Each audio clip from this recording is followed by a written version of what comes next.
Welcome to the Vol Bros presented by the Oldwalk Club. My name is Evan. This is my brother Ruston, and we are two Vol Bros who are actually bros in real life. And as always, we are very appreciative of the Oldwalk Club. They are wonderful partners with us. Awesome being out there as of late.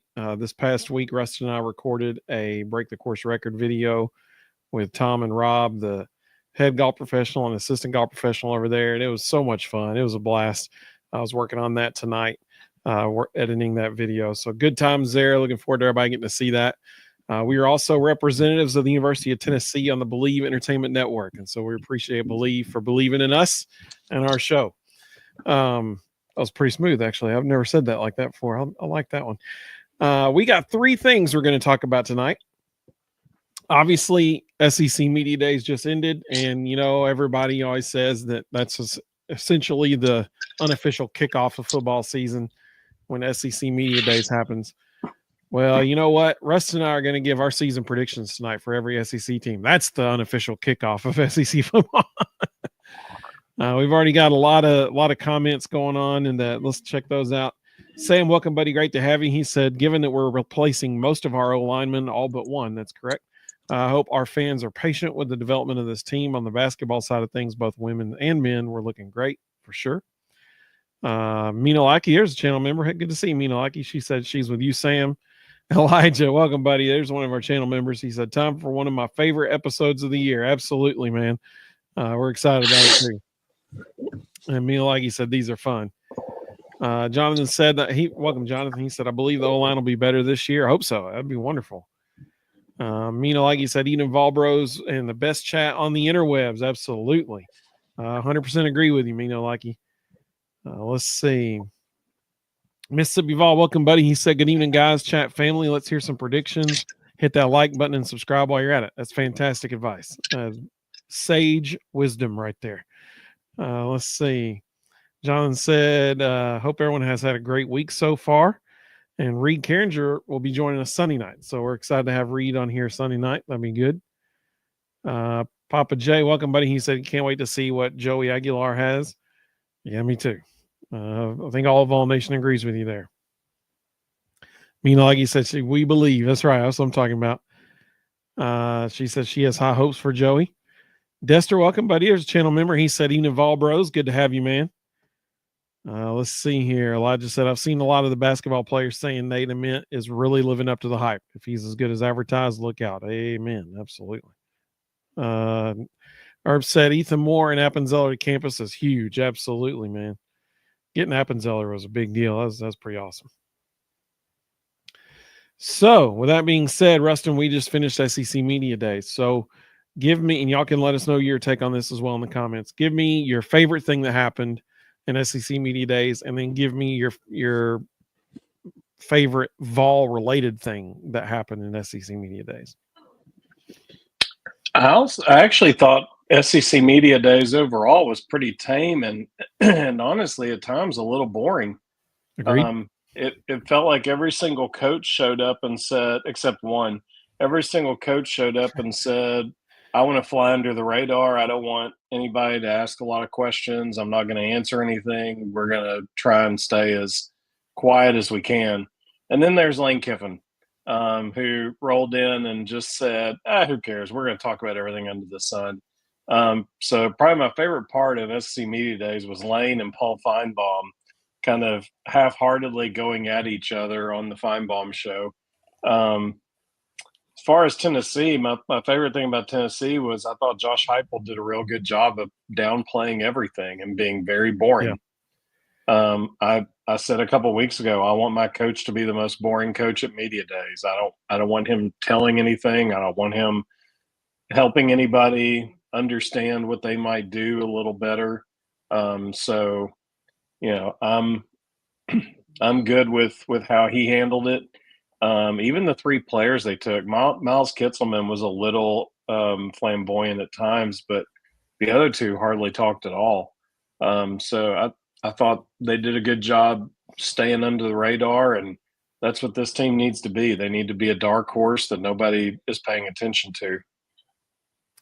So I totally agree with you. My favorite thing that happened all week long was the conversation between Feinbaum and Lane Kiffin on the Feinbaum show. That was hilarious. Absolutely hilarious. Easily the best part of the whole 4 days. My favorite Tennessee-related thing was when Miles Kitzelman admitted that there was no vocal leadership on the football team last year. No. He didn't say there was no vocal leadership on the team. Nico. He said there was no vocal leadership after a 3 and out. Okay. Yeah. That's directed at one person. Exactly.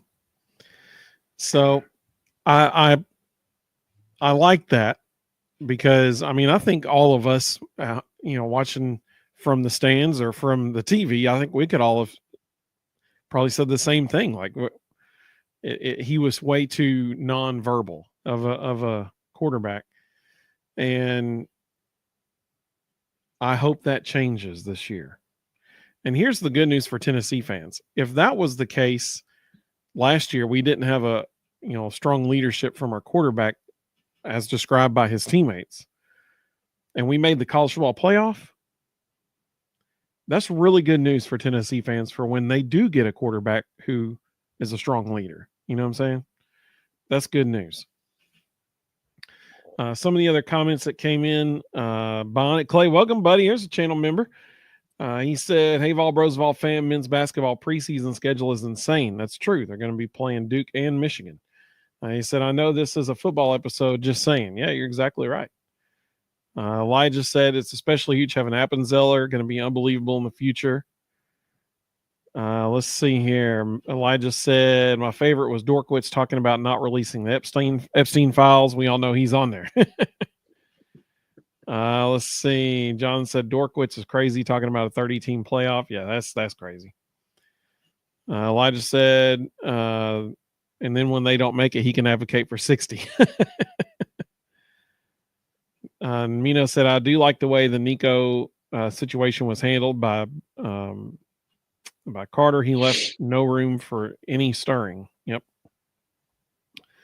Bobby said, any update on Ethan Butler-Berg eligibility status for Vols basketball?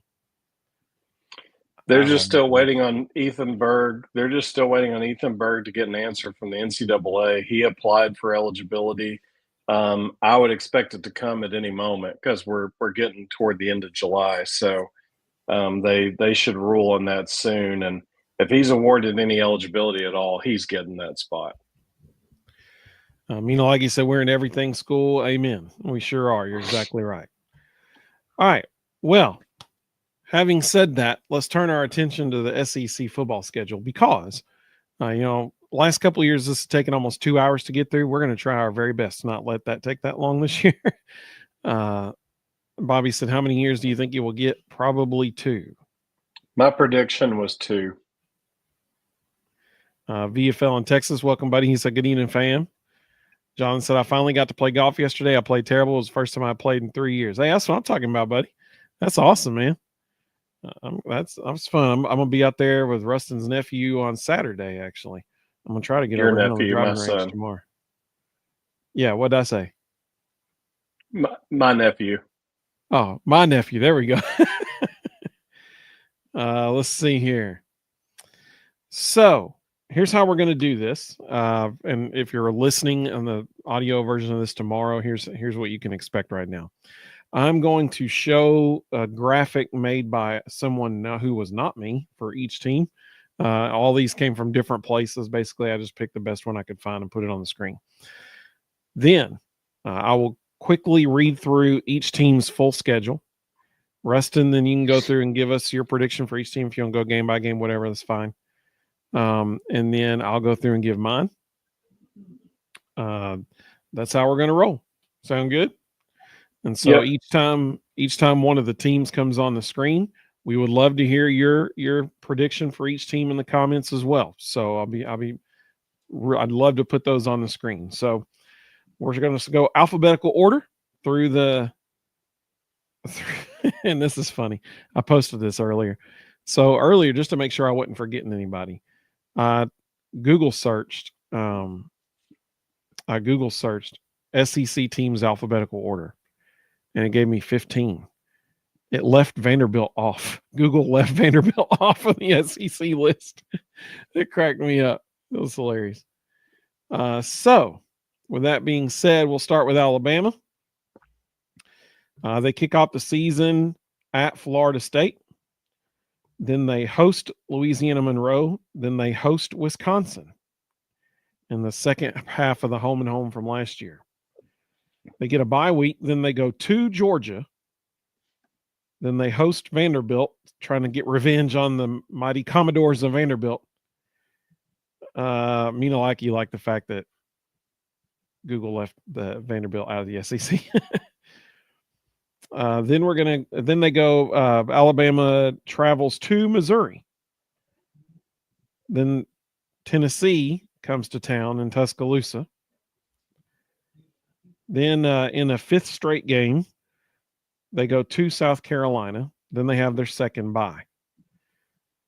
The last 4 games of the season, they host LSU. They host Oklahoma, seeking revenge over Oklahoma. They host Eastern Illinois, and then they finish the season at Auburn. So, Ruston, with that being said, what do you see for Alabama? I have Bama going 10-2. And my 2 losses might surprise you. I think they lose at Georgia, and I think they lose at South Carolina in that 5 straight game sweep where they've got 5 really tough opponents in a row. They'll be coming off the Tennessee game in Columbia. That's always a weird place to play. They'll be coming off an emotional win over Tennessee. I think South Carolina slips up and gets them there, and I've got them at 10-2. So that's very interesting. I also have them at 10-2, but I have one different loss than you. So I also have them losing at Georgia. However, I have them losing against LSU in Tuscaloosa. Mm-hmm. So I've got them going 10-2 with those 2 losses, but I totally see what you're saying. They very well could lose that game at South Carolina. I think that's a good prediction. All right, so we both got them going 10-2. Jonathan said some folks gave us their predictions as well. I just said they go 11-1 with the 1 loss being to Georgia. Tony said they go 10-2. Herb said they go 9-3 at best. At worst, they go 8-4. They go 8-4. Kalen DeVore gets fired. I agree. Jonathan said Vandy's only in the SEC for academic purposes. Jonathan said Bama 9-3 or 8-4, and DeBoer gets on the hot seat. That's fair. If you're going 9-3 at Alabama, you will not make it long because you're following in the footsteps of Nick Saban. So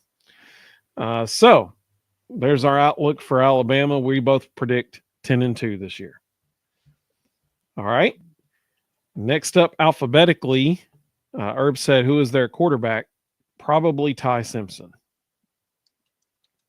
native of Tennessee. It'll be him or Austin Mack. They'll compete for it, but I think Ty Simpson probably fits what they want to do more than Austin Mack does right now. But I wouldn't be surprised if you see both of them. Herb said he predicts 8-4 for them.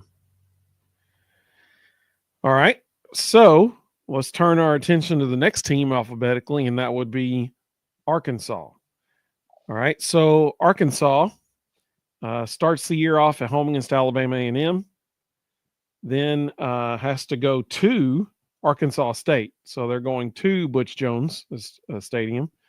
That's a neutral site game. They're playing that in Little Rock. Oh, well, there you go. How about that? I'm glad you caught that. I missed that. So neutral site game against Arkansas State. You know, that's such a big in-state rivalry that they had to put it at a neutral site, you know. And then they go to Ole Miss. They go to Memphis. And then finally, they're back home again against Notre Dame. So when you look at that, the first half of their season almost, they start the season off at home. They do not have another home game for a whole month. And then they got a bye week. And then they got to go on the road. I mean, if you're an Arkansas fan, I'm not sure how you enjoy this schedule because for the whole first half of the season, you will only get to see your team at home twice. After that bye week, they go on the road at Tennessee. Then they get 3 straight home games. Pretty fancy now. They host Texas A&M, they host Auburn, and they host Mississippi State. Then their second bye week, and then the last 3 games of the season, they go to LSU, to Texas, and then they finish the season at home against Missouri.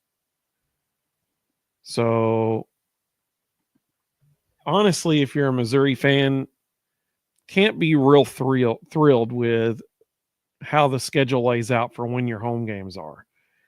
You get 3 weeks in a row, but other than that, they're literally as spread out as much as humanly possible.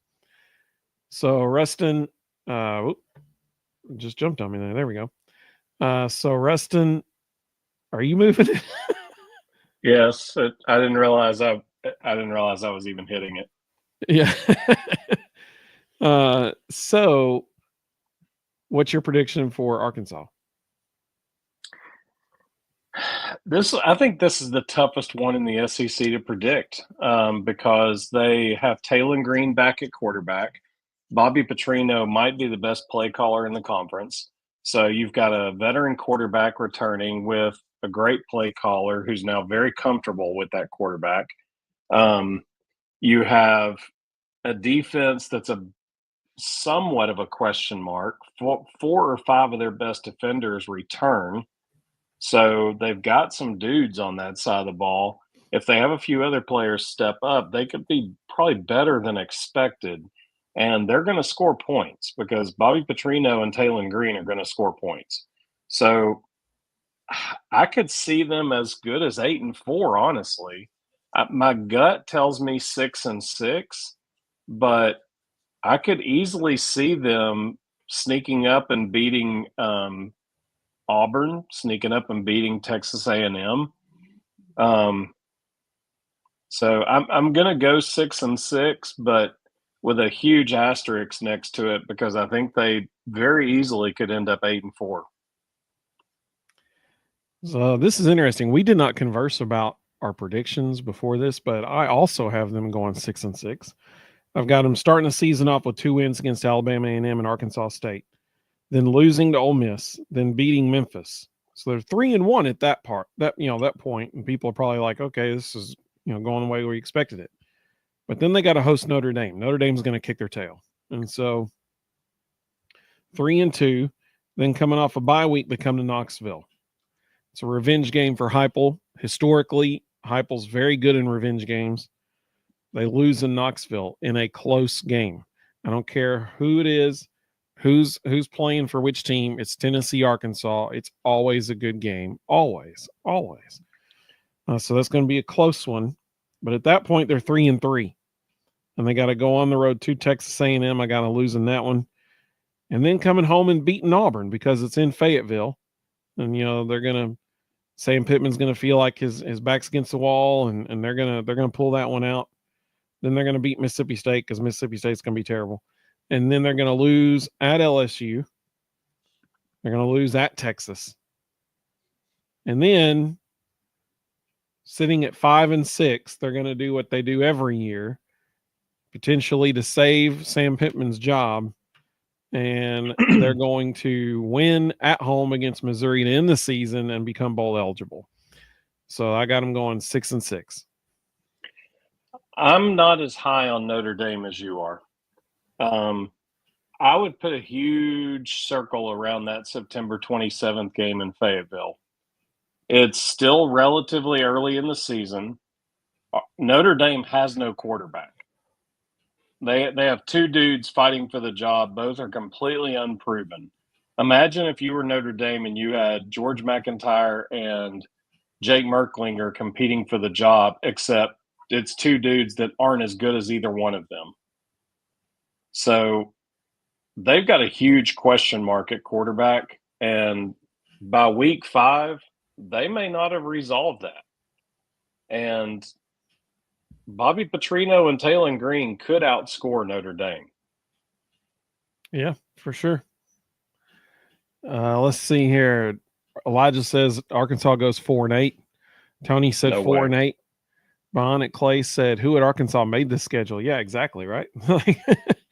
It's not a great schedule. It's not easy, but there's some sneaky wins in there, and they've got some key games in Fayetteville. And I'm telling you, don't sleep on Bobby Petrino with a veteran quarterback. That man will put up points. Now, if Taylon Green goes down, season's over. They're going to go 2-10. But if Taylon Green stays healthy, they're going to be a problem. Elijah said they win the first 2 games, and then they beat Mississippi State and Missouri, and that's it. So he has them losing to Memphis as well. Let's see here. Jonathan said 6-6, maybe 5-7, most likely. VFL in Texas said 6-6. Kevin Smith, welcome Kevin. He said they're going 6-6. Herb said 7-5 or 6-6. Bionic Clay said no more than 6-6. Kevin said they have a brand new receiving core. Doesn't matter. Bobby Petrino, I'm telling you, Bobby Petrino is the best play caller in the SEC. He will find ways to score, and he will put people in positions to be successful. And Kevin, thank you for being a channel member, buddy. We appreciate you. Herb said, can't wait for October 11th in Neyland. Absolutely. And Tony said they go 5-7. So not a lot of optimism for the Razorbacks among Vol Nation. Tony said if Arkansas did fire Pittman, I would hire him in a second, get rid of Glenn Ellerby. I think Sam Pittman's pretty much close to retirement. I think if Arkansas ever fires him, he's just done. That exit press conference would be very similar to Ed Orgeron's exit press conference from LSU. Yeah, LSU. I got enough money to buy me a burger. I'll never forget Orgeron saying that. That was fantastic. Well, the best part of that press conference was, you're going to pay me $17 million? Which door you want me to leave through? Yeah. 17 mil can buy a burger, that's for sure. Maybe even 2. So let's move on to the next team alphabetically here, and that's Auburn. And everybody can let us know in the comments what your prediction for Auburn is. To quickly go over their schedule, they start the season at Baylor. Then they host Ball State. Then they host South Alabama. Then they go to Oklahoma, and then to Texas. Texas A&M. Then they got a bye week to start October. Second week of October, they host Georgia. Then they host Missouri. Then they got to go to Arkansas. Then they host Kentucky. Then they got to go to Vanderbilt. Then their last bye week is pretty late, actually, because they only have 2 games left after that bye week. So their season is broken up 5-5-2. So they play 5 straight games, have a bye week, play 5 straight games, have a bye week, and then they end with hosting Mercer and hosting Alabama. Side note, this schedule is laid out much better if you're a fan of Auburn and you want to go watch them at home. This is laid out much better than Arkansas's. What's your prediction, Ruston? This is going to be an interesting season for Auburn. And I think Hugh Freeze is, in my opinion, he is quietly on the hot seat. I think he's got to produce something big here, and I'm not sure he's got the team to do it. I think this year, more than any other, home field is going to matter immensely in the SEC. And so I've got them starting out 3-0 and then losing 3 straight to Oklahoma, A&M, and Georgia. So they'll be 3-3. Then they get Missouri at home, and I think they will win that because it's in Jordan-Hare. But then I think they lose on the road at Arkansas. So that's 4-4. Then I think they beat a horrendous Kentucky team at home, 5-4. And then I think they go to Vanderbilt and Clark Lee gets Hugh Freeze fired. Woo! I'm telling you, I think there's going to be a huge priority put on home field advantage this year. And I've got Vanderbilt upsetting Auburn there, and Hugh Freeze gets fired. And then they split the last two with Mercer and Alabama and finish 6-6. And whoever gets to replace Hugh Freeze as the interim coaches in the Alamo Bowl or something like that. Wow. So when they split with Mercer and Alabama, you think they lose to Mercer and beat Alabama? Well, actually, as I was saying it, if Hugh Freeze gets fired against Vanderbilt, I could see them losing to Mercer too, honestly. but because it's at Auburn, I think they'll rally and win that. But I wouldn't be surprised if it's a close game. So I've got them going 6-6, and Hugh Freeze gets fired after November 8th. So I had literally all of this exact, y'all, we did not talk about this beforehand, but I had all of the exact same results except for Vanderbilt. I have them beating Vanderbilt. And so I've got them going 7-5. I got them going 7-5 because I do have them beating Vanderbilt. Man, if you're right though, if they end up losing at Vandy, Hugh Freeze may not make it back to Auburn after that. The last time Diego Pavia came to Auburn, he was the starting quarterback at New Mexico State. Who won that game? Yep. Some of the folks commenting their predictions here. Jonathan asked, "You can understand Coach O?" Barely, only at times. Herb said 8-4. He thinks that Auburn's going to go 8-4. VFL in Texas said 7-5. Kevin said 7-5. Elijah said 8-4. Bionic Clay said 7-5, and Freeze is gone. Jonathan said 8-4. I could see 9-3. Elijah said I changed it to 7-5. Bobby said 8-4. So I'd be curious to know which ones we had them losing that folks have them winning. We both had them winning at Baylor, Ball State, and South Alabama. And you got to imagine after that, especially after beating Baylor, if that happens and they start 3-0, people are going to be like, "Woo, yeah!" I mean, they're going to be like, "This is our year. It's happening." And then they got to go to Norman, Oklahoma, and that's going to be very interesting. I said that wrong, and now I'm even more confident in my Vanderbilt pick. I forgot Vandy did play Auburn last year, and they beat Auburn 17-7. So Diego Pavia is actually 2-0 against Hugh Freeze. Yep. So, hot seat time for Hugh Freeze, I think, is the moral of that story.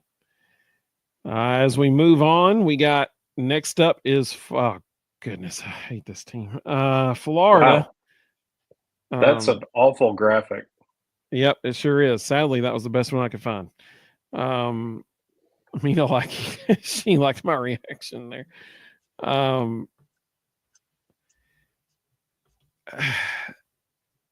don't know. Maybe because I was born in 85, so I really remember the 90s really well. I just really don't like Florida at all. I just really don't. But sadly, I think they're going to be pretty good this year. When we look at their schedule, they start out the season hosting Long Island and South Florida. Actually, before we get to that, Mississippi Vol said when he was at Ole Miss, they used to run a Hummer commercial here in Mississippi. You could probably search for it on YouTube. Solid gold, I tell you. So we got to find the Hugh Freeze Hummer commercial. That's pretty good. Kevin said he beat them when he was at Liberty, too, if I'm not mistaken. And then Herb said 7-5 to 6-6 for Florida. Wait, for Florida? Herb, you got to let me know if you're talking about Florida or if you're talking about Auburn there. I think he's talking about Florida. So, real quick, I'll run through their schedule. They host Long Island, South Florida to start the season. Then they have to travel to LSU and to Miami. Then they get a bye week. Then they host Texas. They got to go to Texas A&M. Then they host Mississippi State. And then they get into their other bye week. Coming out of that bye week, they play in Jacksonville against Georgia. Then they go to Kentucky, to Ole Miss, and they finish the season by hosting Tennessee and hosting Florida State. Now, last year, going into the season, Florida potentially had one of the hardest schedules in the history of football. As it turned out, Florida State was terrible last year. And so that eased it a little bit. Miami ended up being Miami. And the schedule was not as difficult as once thought. Ruston, when you look at this schedule, what record do you see here? 6-6. What? Are you serious? Yep. I still think it's an incredibly difficult schedule, and it's all about DJ Lagway. And that's true. If DJ Lagway gets hurt, it's a 3-7 season. Because there's nobody behind him.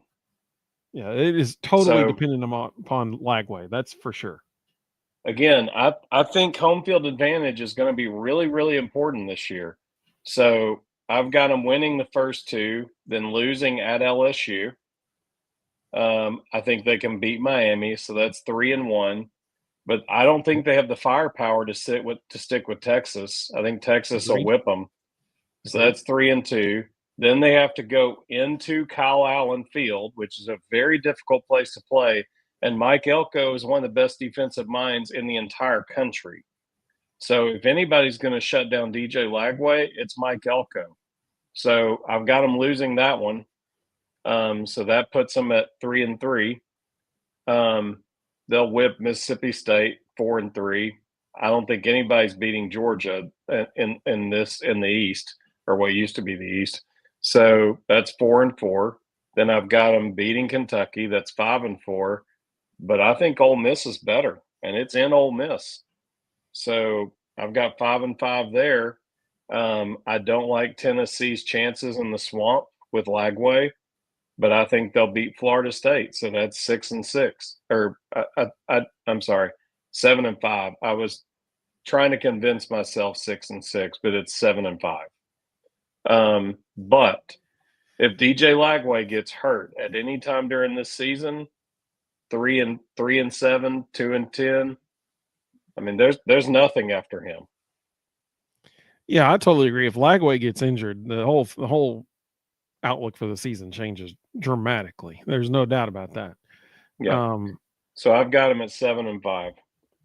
Unfortunately, it pains me to say this, but if Lagway is healthy, it's going to be very difficult to beat Florida this year. And I hate to say that because I cannot stand the Gators. But they're going to be good. When Lagway's healthy, they're going to be good. That's sadly the reality of it. Now, I will say this. If you're correct, and they're 4-4 going to Kentucky, if Kentucky beats them, that might be it for Napier. Yeah, he's done. I mean, like that. Because if they lose to Kentucky and then they lose at Ole Miss, like you had predicted, if you add in a potential loss at Kentucky, they'd be 4-6. It's done. Like he would not make it past that week. So here's what I got for them. I'm right with you through the first half of the season. I think they're going to beat Long Island. I don't even know somebody can let us know in the comments what Long Island's mascot is. I don't even know what their mascot is.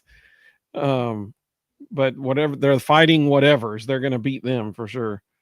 I think they beat South Florida in a game closer than the experts think, but I do think they win. I think they lose at LSU. I think they beat Miami. I think they lose at Texas, but I do think they beat Texas A&M. And then I think they beat Mississippi State. They lose against Georgia. They beat Kentucky. I think they do go to Ole Miss and beat Ole Miss because they shouldn't. But Lane always has a game or two every year where you're like, why'd they lose that? So I think they go to Ole Miss and beat Ole Miss. I think they beat Tennessee because, as we saw last year in the fourth quarter, when DJ Lagway started getting comfortable, Tennessee couldn't contain him. He was picking us apart. And that was one of the best defenses we've had, arguably, since 2012. So, or no, I'm not 2012. That was the opposite year. That's when we had a great offense and a terrible defense. So that was one of the best defenses we had probably since 2015. And he was picking us apart. I do not like that. The only redeeming thing I think that we can, look to in that game is that'll be their fourth game in a row after having to play Georgia, Kentucky, and Ole Miss. Kentucky's going to be terrible, but at least they're going to be physical. And so the only benefit for us, thank you, Tony, they're the Long Island Sharks.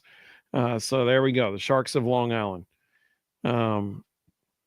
Minalagi said their mascot's name is Finley. There you go. How about that? That's what I'm talking about. Long Island, Finley the Shark. That's what I'm talking about. So I do think they beat Florida State at the end. So I have them going 9-3. I hope I'm wrong. I hope I'm very wrong. But I got them going 9-3. The comments coming through here. Let's see.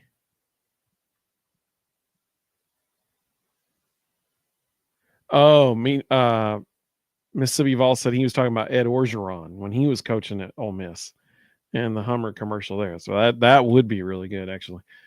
Herb said 7-5 to 6-6. VFL in Texas said 7-5, maybe 6-6. Bobby, welcome, buddy. He said 7-5. Elijah said 8-4. It's a crazy schedule. Herb was letting us know he's talking about Florida. Like he said, I remember the whole Ron Zook, Jack Sells debacle. Kevin said Florida goes 7-5. Unfortunately, VFL in Texas said if Lagway stays healthy, otherwise it's a dumpster fire. Exactly. Mm-hmm. Bonnet Clay said 8-4.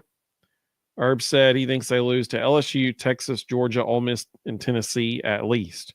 So that right there is the 5 losses, and potentially another. John said, I want to say 0-12, but 8-4 unless Lagway gets hurt. Bonnet Clay said, never mind, 7-5. Mina Laggy says she's with you.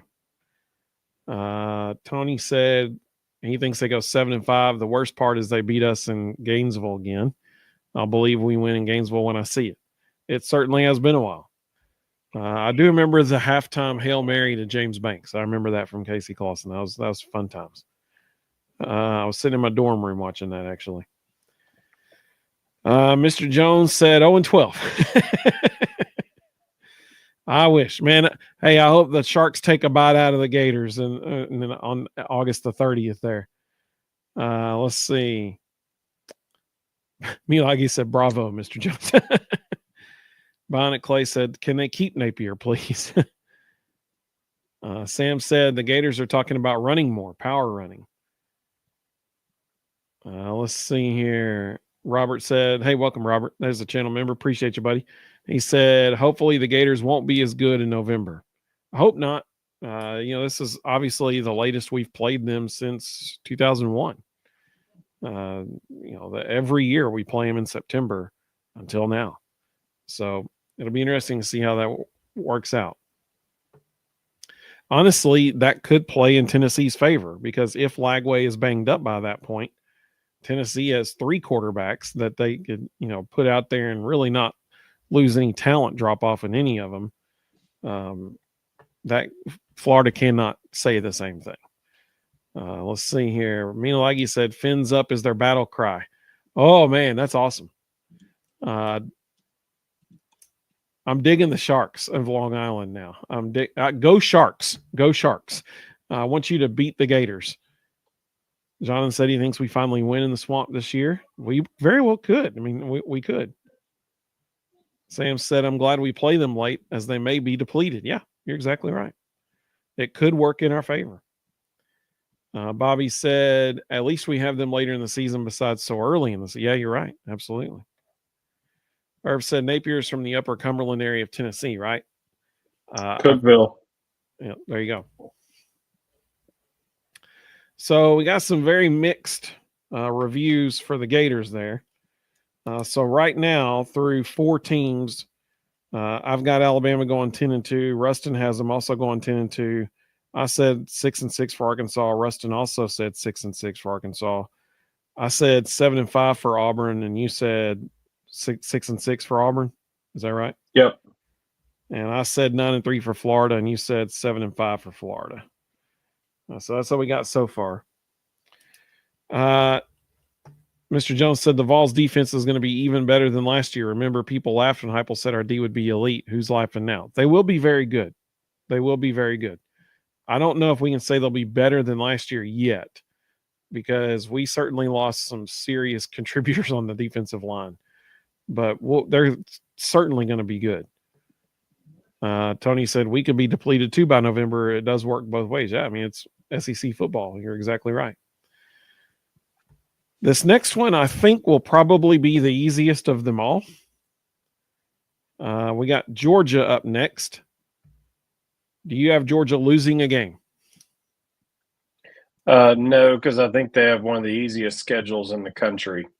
All their tough games are at home, so I've got them going 12-0. I also agree. They're going 12-0. So that was easy.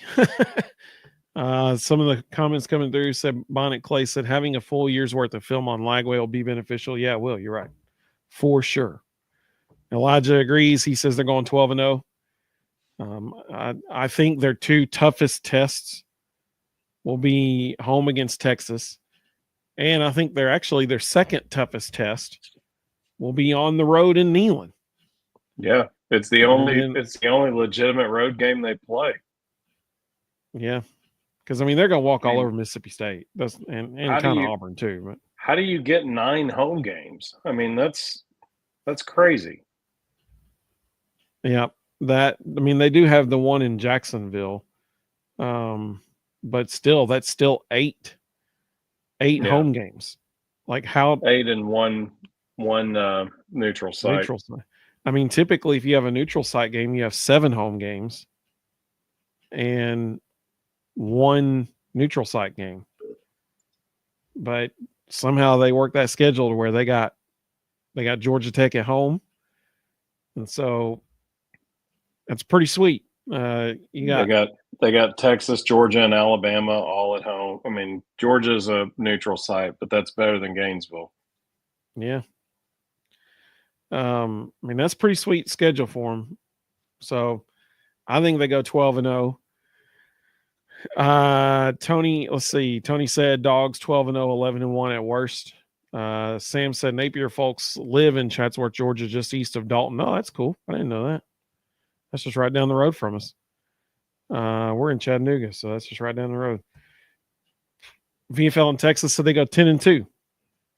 Who were their 2 losses, VFL in Texas? I'd love to know I'm guessing Texas, but tell me who do you think the other one is? Is it Tennessee? Who do you think? Herb said we have 2 shutdown corners in Jermod McCoy and Ricky Gibson. I hope so. We know we got that in Jermod. Ricky, I mean, he's still got some stuff to prove this year, in my opinion. Let's see here. Robert said they go 10-2. HD14 with the best comment of the night. He said Georgia season ticket holders are lucky. Yeah, you're exactly right. They sure are. They get 8 home games. Tennessee only gets 7. So I agree with you. John said 11-1. Bobby said 11-1. Herb said 10-2. Bonnet Clay said 11-1 with a loss to us, hopefully. I hope so too, man. Mr. Jones said Vols are beating Georgia week 3. Gunner will be in his first true road game at Neyland. Miracles can happen with 100,000 plus going nuts. That's true. It sure can. Tennessee has the defense to keep it close. There's no doubt about it. If Tennessee can score, we'll win. Like, it's really that simple, because our defense will keep us in the game. We just have to score. The problem is we have no idea what we're going to be like on offense yet, because we don't even know who's starting at our quarterback yet. So, I mean, like, everything is unproven on offense. All the only proven commodities we have really on offense are Miles Kitselman and Ethan Davis at tight end. And our backfield is going to be just fine. People are, concerned about, nobody needs to be concerned about the backfield. they're going to be just fine. Okay. So at offensive line and quarterback and wide receiver, a lot of talent, totally unproven. That's the danger for Tennessee. Herb said maybe 9-3. BFL said, yep, it's Texas and Tennessee are the ones that he thinks will beat Georgia. AC14 said, I say Charlotte beats Georgia. Yeah, I hear the Miners of Charlotte are looking prime for a lot of upsets this year. Gary, welcome, buddy. He said, don't ever count out Alabama. They have Georgia's number for sure. I mean, that's good. I think that's the third hardest game on their schedule. I think Texas is the hardest game. At Tennessee is the second hardest game, and Alabama at home is the third hardest game. That would be how I would rank them. And then a neutral site against Florida would be the fourth hardest game.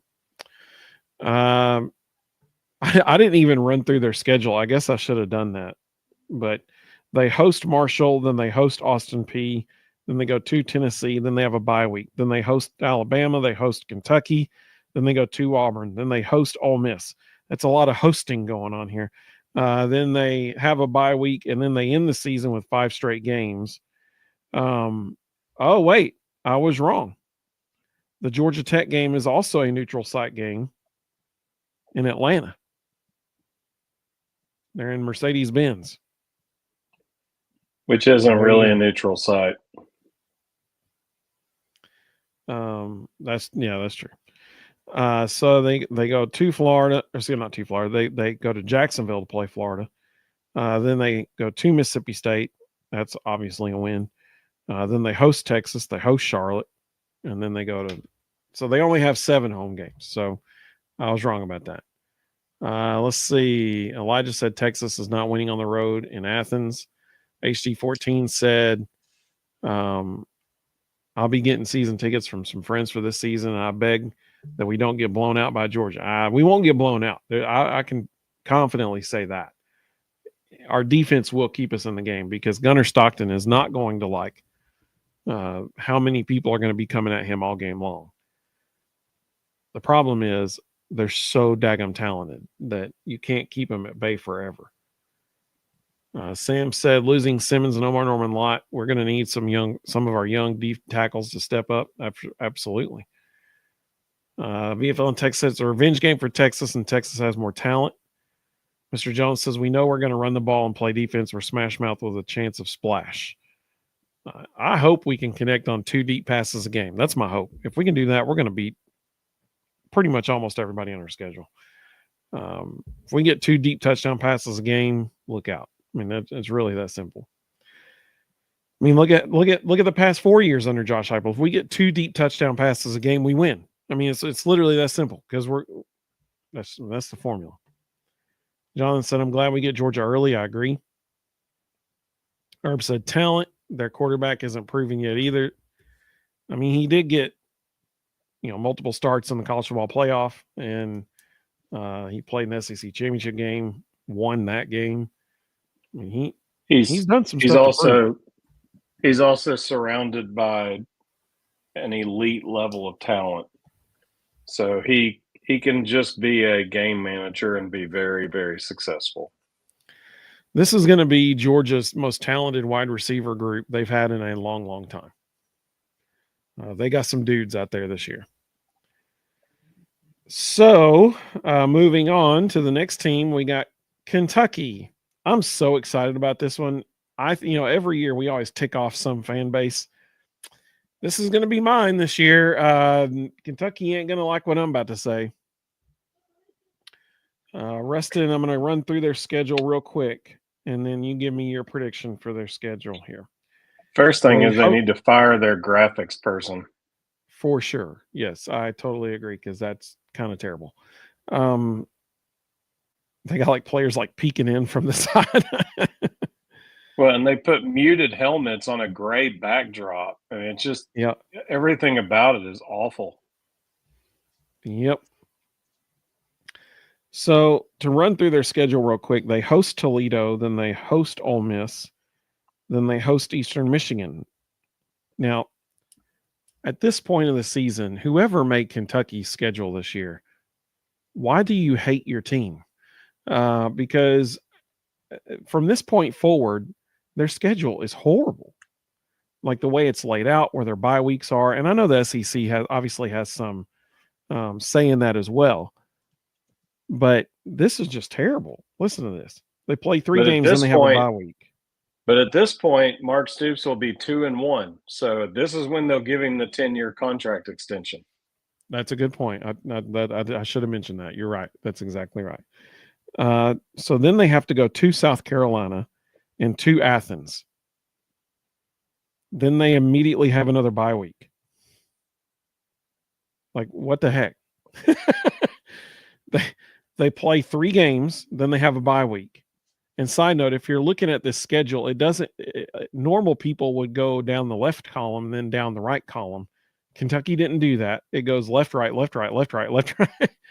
So they play 3 games, then they have a bye week. They play 2 more games, then they have another bye week. All of their bye weeks are gone by week 7. They have no more bye weeks after week 7. That makes no sense. So most teams would be taking their first bye week in like week 6 or 7. They have none left. And once again, I know the SEC office has some things to do with that, but if Kentucky didn't fight that and they just accepted it, shame on them. Then they host Texas. Have fun with that. Then they host Tennessee. Then they go to Auburn. They host Florida. They host Tennessee Tech. They go to Vanderbilt. And then they go to Louisville. So with that being said, Ruston, what do you see for the Wildcats of Kentucky? At best, 4-8. If they beat Louisville, most likely 3-9.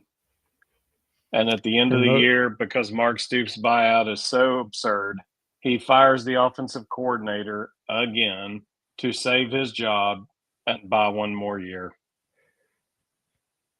And so your 3 wins, I'm assuming, are Toledo, Eastern Michigan, and Tennessee Tech.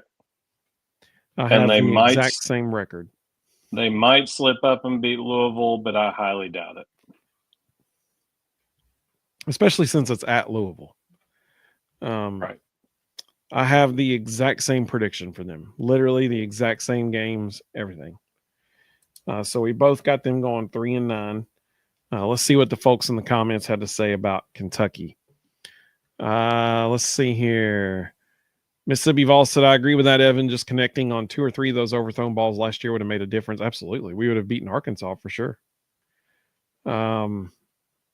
Herb said, we got talent also at wide receiver. We do. Unproven talent, but talent for sure. Elijah said, I genuinely see 2-10 for Kentucky.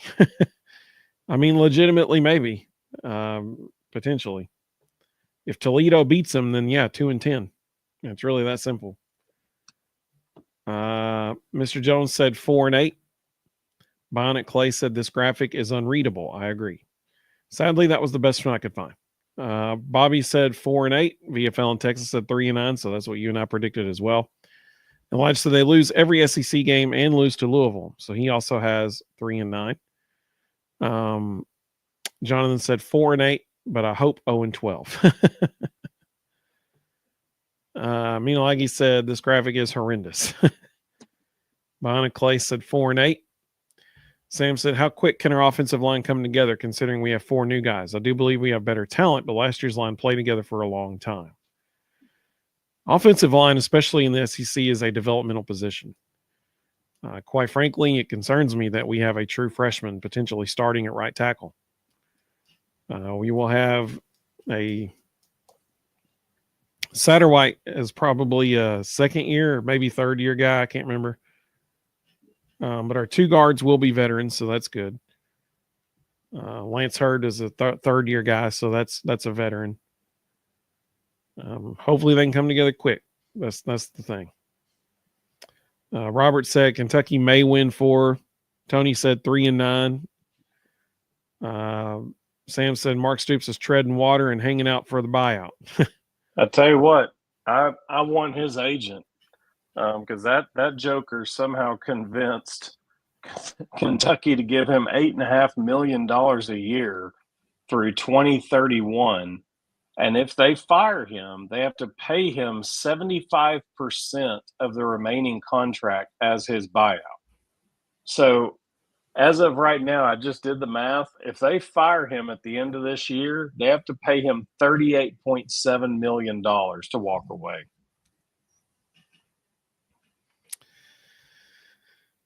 Ouch. That could buy a burger or two as well. Let's see. Mississippi Vol said, speaking of Kentucky, did you see those electronic backpacks with the players' numbers on them? It looked like some third graders on their first day of school, and their dad was an aerospace engineer. Yep. Bobby said, go Tennessee Tech. That's right, buddy. That's exactly right. Sam said the fans are going to want to put shot collars on the Kentucky coaching staff. Mr. Jones said it'll be a shame if the Vols don't get a shot at facing Arch Manning before he leaves the NFL. The schedule laziness the last 2 years is ridiculous. I think it's almost a guarantee that next season, if Arch is still around, next season Tennessee will play Texas, because all the teams that played Oklahoma these 2 years will flip-flop, and they'll be playing Texas for the next two. Yep. So 1, 2, 3, 4, 5, 6, 7.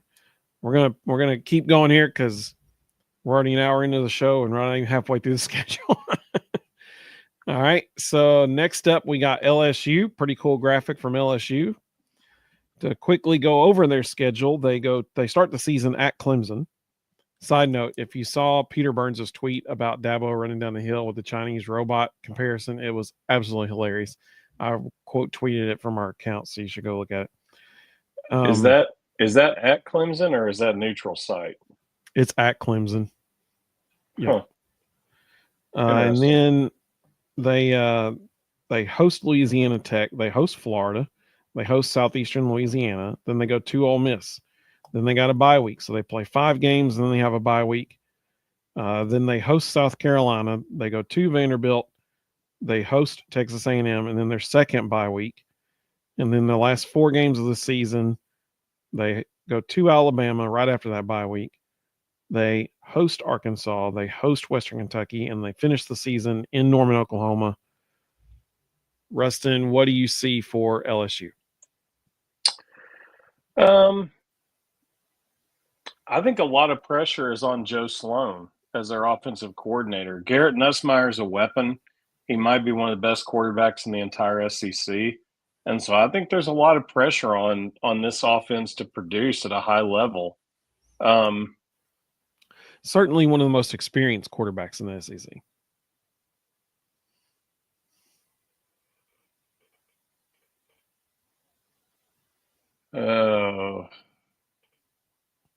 What's underneath I can't see the 2 next to Western Kentucky. So you got Alabama, and then they host Alabama, and then they go to Arkansas. Or excuse me, I reverse that. They go to Alabama, then they host Arkansas, then they host Western Kentucky, and then they finish the season at Oklahoma.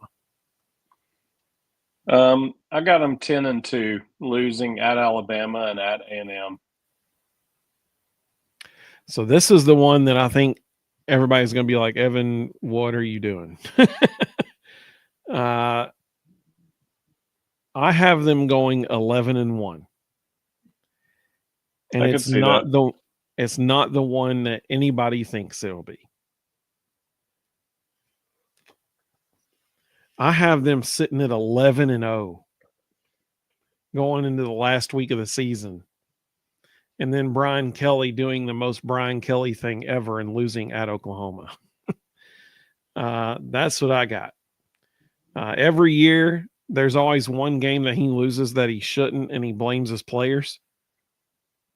That will be at Oklahoma this year.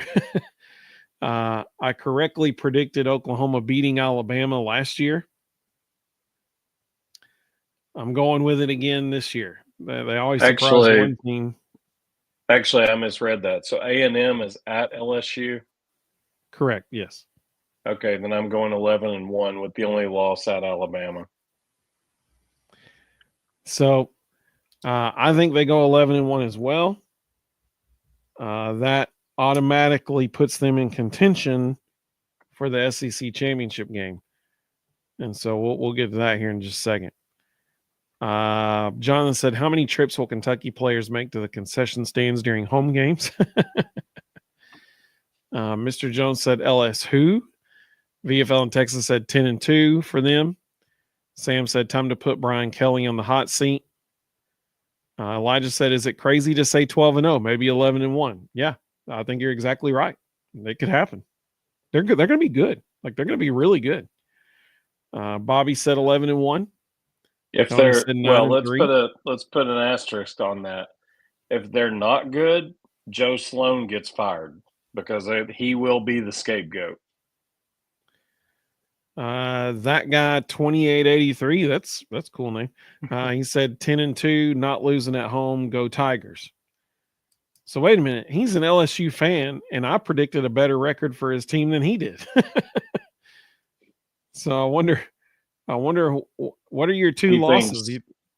He said not losing at home, so he thinks they're going to lose 2 of those road games. I'm guessing he's thinking Alabama. I wonder if it's Clemson or Oklahoma is the other one, or maybe even Ole Miss. Oxford's possible. Jonathan said 10-2. Herb said 11-1 at best, 9-3 worst case scenario. Bonnet Clay said 10-2, but 9-3 is possible. Oh, he answered it right here. Thank you. He said that he believes that they lose. Oh no, he was answering that A&M is at home.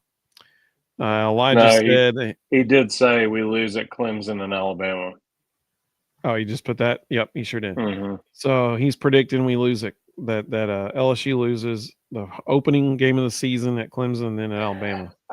I would be very surprised if you all lose at Clemson. That Clemson team is not talented. There's not much there. Let's see. Mr. Jones said 8-4. That's not going to happen. And if that happens, Brian Kelly's going to be fired. And lose Tristan Keys, Tennessee via flip. The Vols could end up with the number 21 quarterback, wide receiver, running back in 2026 if Keys and Hyder, Hiter, pick us. Number 1 quarterback, wide receiver. That guy said Keys is not flipping. This is where I can't agree with you.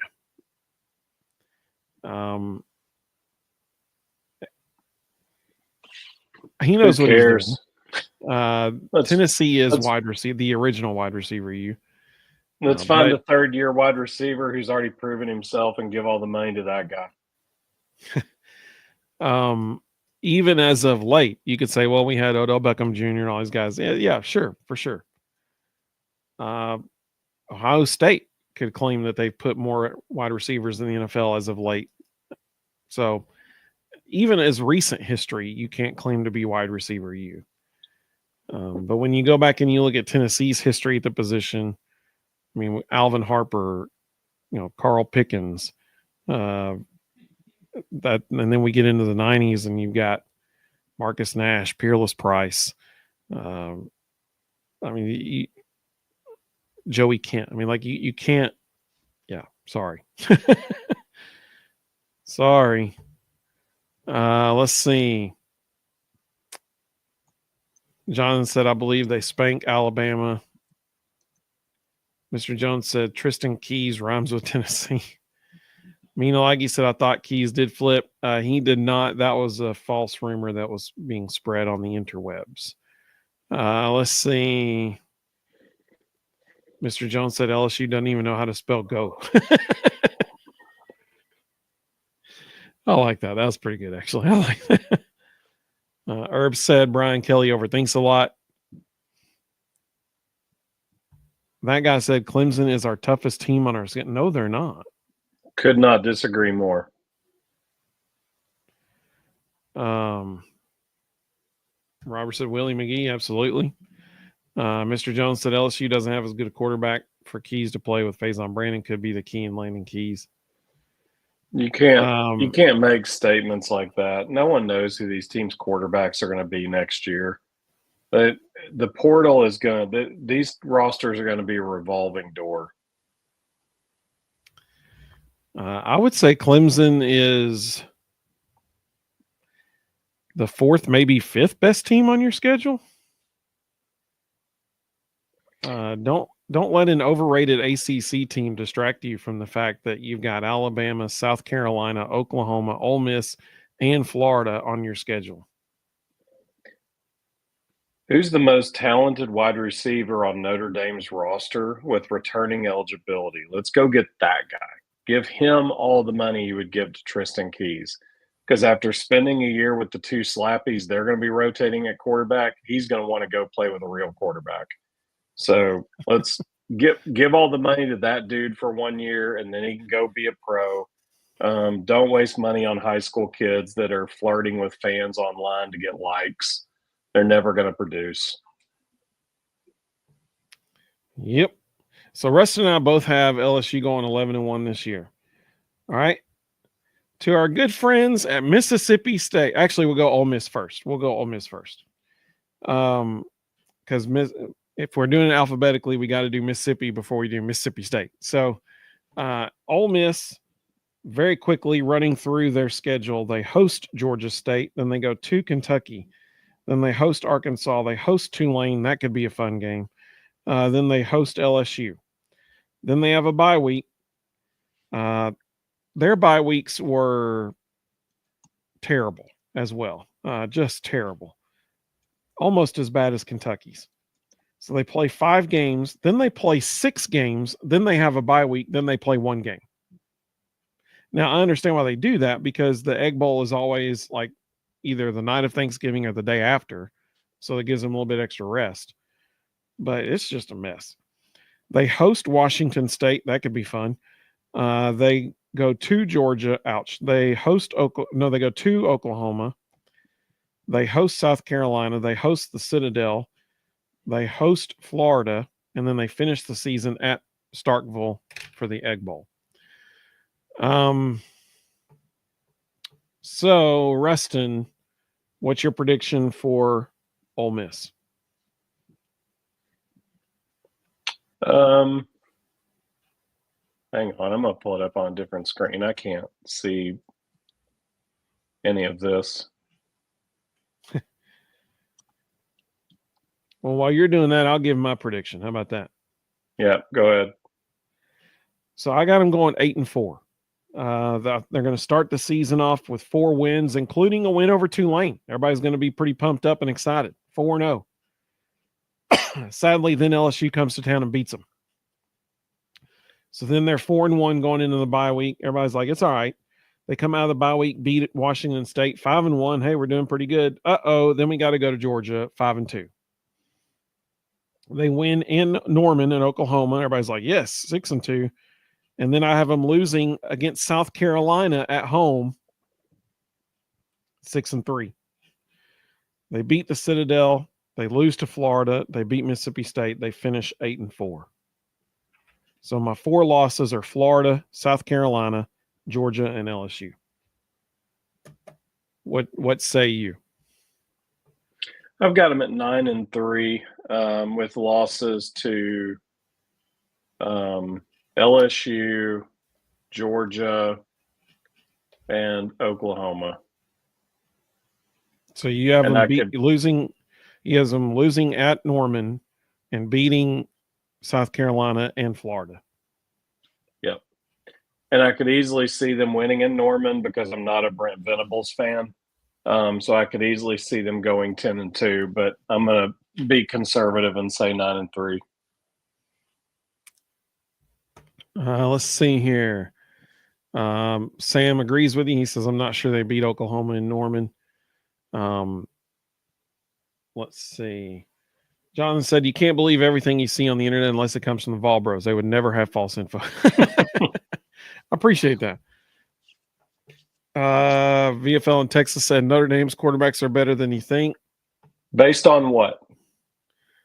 So I saw that comment, so I looked this up. So there's 2 guys that are going to be competing for the job. CJ Carr. Let's go look at CJ Carr's career stats. I'll save you some time. He has none. He has never taken a snap in college. The other one, Kenny Minchie. Let's look at Kenny's lifetime stats. He is currently, now I'll give him credit, he's 100% completion percentage. He is 3 for 3 for 16 yards. So tell me what about those two guys' lifetime college experience would say that they're better than we think they are. I think you got two kids who have zero experience, who are in a bad system that needs a quarterback in order to thrive. And neither one of the Riley Leonard ain't walking in that door, and neither one of them are remotely close to him. So I'm going to say right now, I'm going to reserve judgment and give them an opportunity to prove they can do something. But when I watch their film from high school and when I watch their practice stuff, I don't see anything there. I see two dudes that George McIntyre could walk in and beat out right now. So I think Notre Dame is in for a rude awakening this year. Elijah, when you mentioned that the guy was 3 for 3, Elijah said he's accurate. Yeah. 3 That's for 3 for good. 16 yards. Oh, by the way, that's 1 for 1 in 2023 and 2 for 2 in 2024. All three passes didn't even happen in the same year. VFL in Texas says, sounds like our quarterbacks. Yeah, we have zero experience at quarterback right now. That's the scary part about Tennessee. He says Ole Miss goes 9-3. Elijah said they go 9-3. Jonathan said 10-2. Bobby said 8-4. Let's see. Elijah said, so he hasn't missed a pass in 2 years. Sounds good to me. Jimmy, welcome, Jimmy. He said you like Austin Simmons. I do. And I think all you need to know about Austin Simmons, the Portal King is his head coach, who is the quarterback guru. He didn't go find a quarterback in the portal. That's all you need to know about Austin Simmons. If Lane Kiffin is looking at that kid and going, that's our dude, we don't need anybody else, he's going to be a player. Bonnet Clay said Ole Miss goes 9-3. Jonathan said, don't forget to tell your mom then about the Vol Bros. Hit that like button. I think that's excellent advice. Fantastic advice. So now moving on to our good friends in Starkville, Mississippi State. They love the Vol Bros. They love the Vol Bros, and they have expressed their gratitude to us numerous times. And so I'm sure they are going to be effusive in their praise of our show again this year. Just to give a quick overview of their schedule. Let's see. We're real quick. Elijah said, all right, bro, it's time to go to bed. Got an early day tomorrow. I'll go back and watch the rest later on. Hey, we appreciate you, Elijah. You the man. Jimmy said, great point. And he sat behind Dart for 2 years. He sure did. Let's see here. So Mississippi State's schedule. They start the season on the road at Southern Miss, closer than the experts think. I'm just going to say that right now. Then they host Arizona State, closer than the experts think. Then,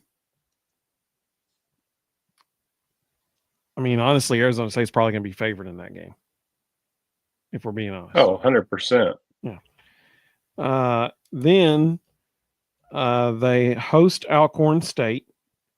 They host Northern Illinois. They go to they host Tennessee, and then they go to Texas A&M. So when you look at their schedule, the first half of their season, they play 6 games before they have a bye week. In those 6 games, they have 4 straight home games. So if you are a Mississippi State fan, you're going to have a treat the whole month of September, basically. Every Saturday in September is a home game for Mississippi State. Then they have a bye week. They go to Florida. Then they host Texas. So all month of September, you're at home, and then you're not home again until the end of October, and then it kind of alternates the rest of the season. They go to Arkansas. They host Georgia. They go to Missouri. They have a bye week, and then they host the Egg Bowl. So, Ruston, knowing that, what is your record prediction for Mississippi State? 2-10, and if Blake Shapen gets injured in the preseason, 0-12. Well, they're going to like me more than you. You said 2-10. I had 3-9. and honestly, I struggled with the 2 because I could easily see either Northern Illinois or Southern Miss upsetting this team. I mean, Northern Illinois is good. Like, they're legitimately good. Other than Blake Shapen, there is not much on this roster. It's really bad. So I think, honestly, I hate to say it, but I think 2-10 is generous. Yeah. That's fair. So I have them beating Southern Miss, which I think is going to be a very close game. I have them beating Alcorn State, and I have them beating Northern Illinois. But I think Northern Illinois is going to be a very close game. Those are the only 3 wins I see on their schedule. So it's going to be a long year in Starkville. And when I post this, welcome to all of the new Bulldog fans that we will have after I post the clip of this particular schedule prediction. Some of the comments that came through, Elijah said Mississippi State goes 3-9. VFL in Texas said 3-9. Steve, welcome, buddy. He said they might start out 0-2. They legit might. They're not going to beat Arizona State. That ain't happening. No. And Southern Miss, I mean, they might lose that too. Bobby said 3-9. Bonnet Clay said Hail State, but they go 3-9. Jimmy said 3-9, can see them losing to Southern Miss as well. Yeah, they certainly could. Closer than the experts think, that one.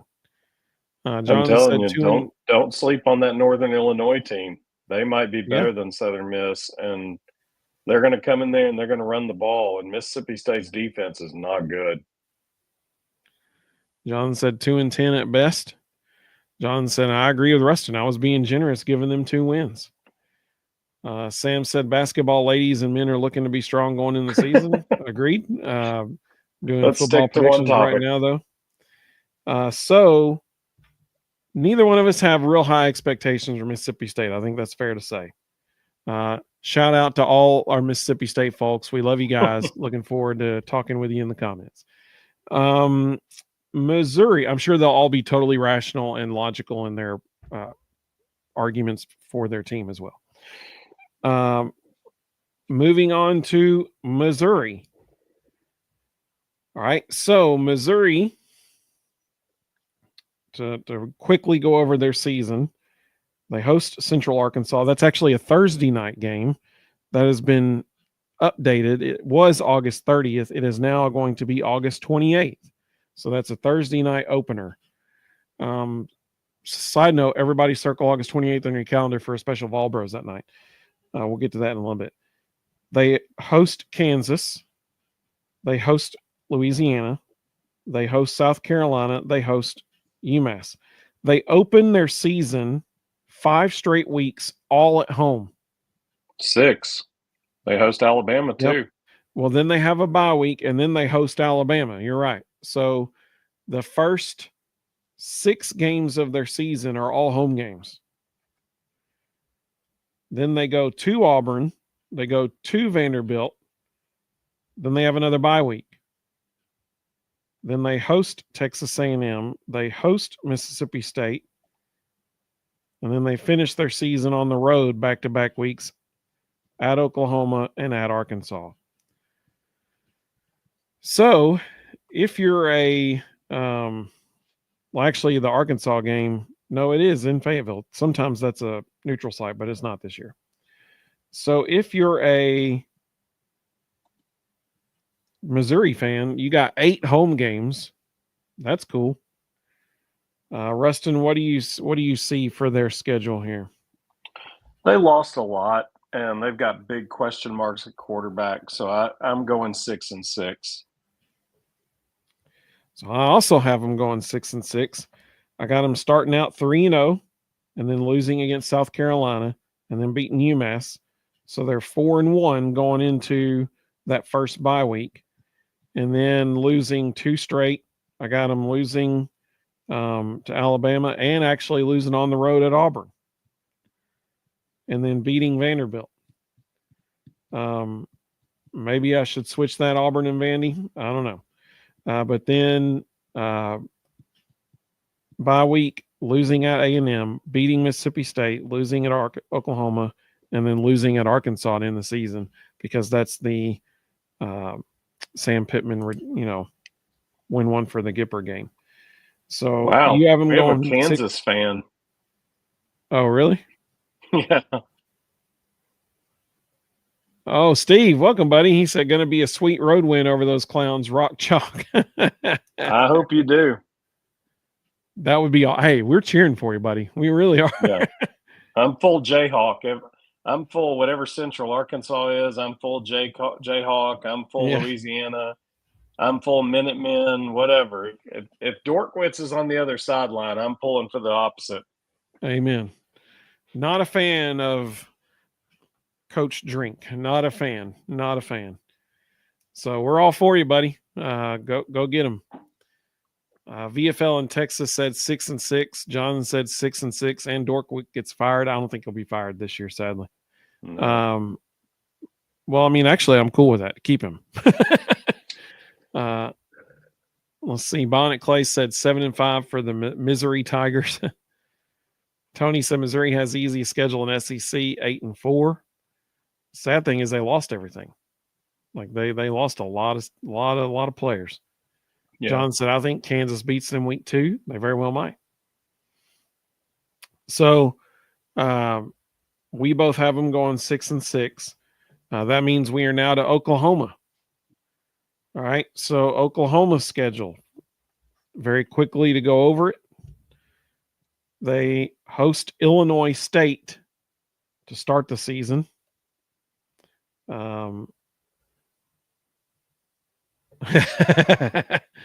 Steve said, you guys are all right.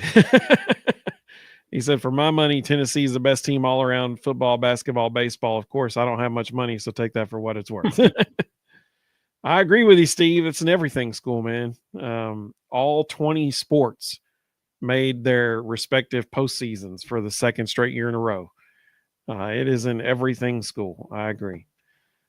Sam said, Drink used the portal to get players who understand their scheme and fill their gaps. Conceptually, this seems to be a good strategy to help them come together fast.